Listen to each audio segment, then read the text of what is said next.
Hello everyone and welcome back to Jenna Voice. So today's video is going to be about a wedding I attended a few weeks ago. This was a wedding of one of my best friends. We went to school together since about kindergarten through high school, and it was just a really special day for her, and I'm so glad that I was able to go home for the wedding. But she also asked me to sing in her wedding, which is what I wanted to talk about mainly in this video today.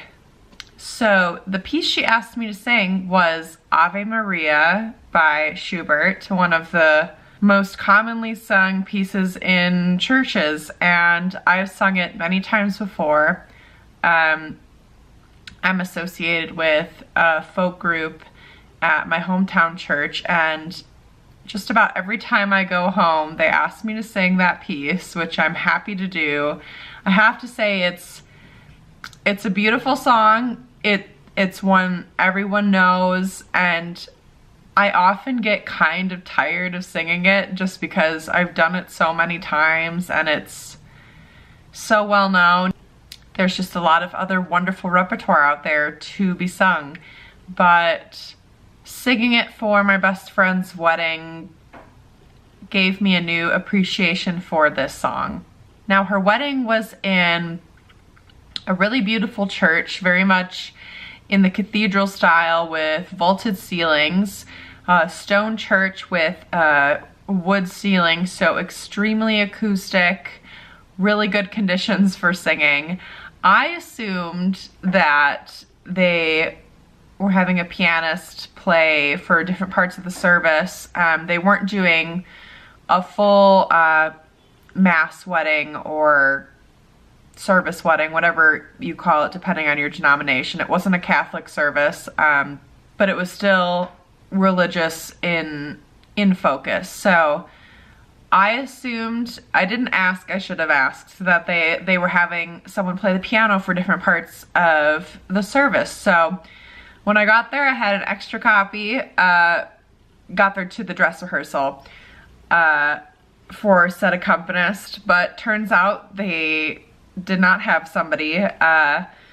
They were only having me sing, and then some songs that were loaded onto their phone to be played off of speakers, which is pretty common now. A lot of people are straying away from the cookie cutter mass services that most people used to do, and kind of incorporating their own style and traditions and interests into the wedding. So I was just a little bit nervous at first, only because I had never sung this piece a cappella, and I soon came to realize that singing for a group of people that you're close to is a very different feeling than singing for an audience full of strangers.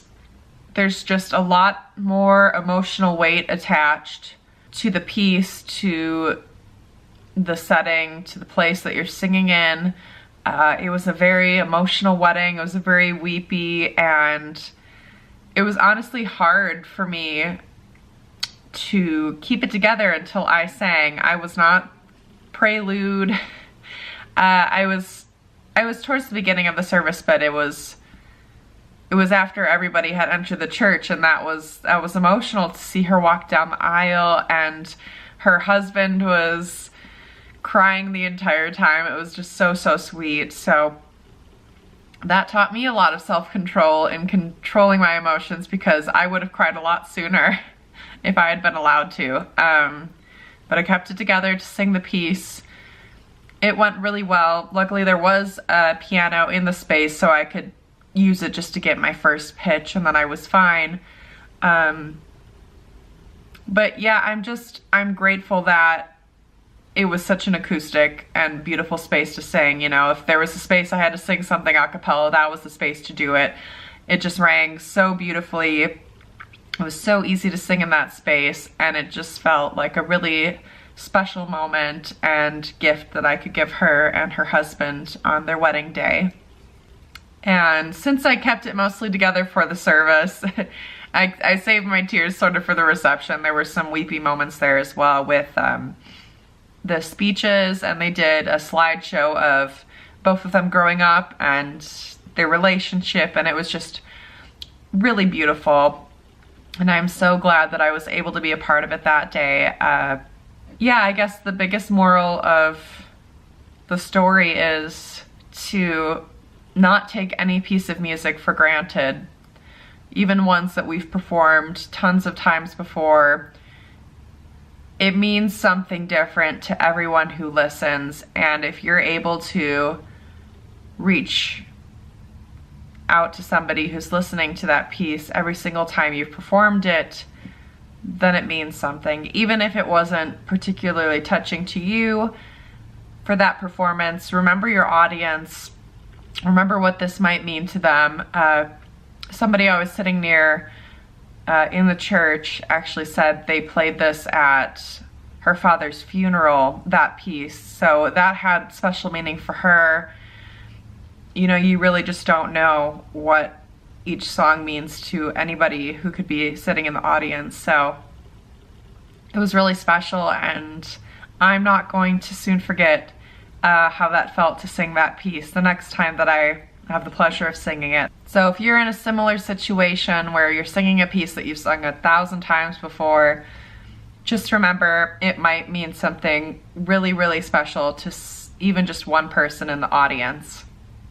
All right, everyone, thank you so much for watching this video. Please give it a thumbs up if you liked it, and hit that subscribe button if you want to keep up with more videos like this one, and I will talk to you all very soon. Bye.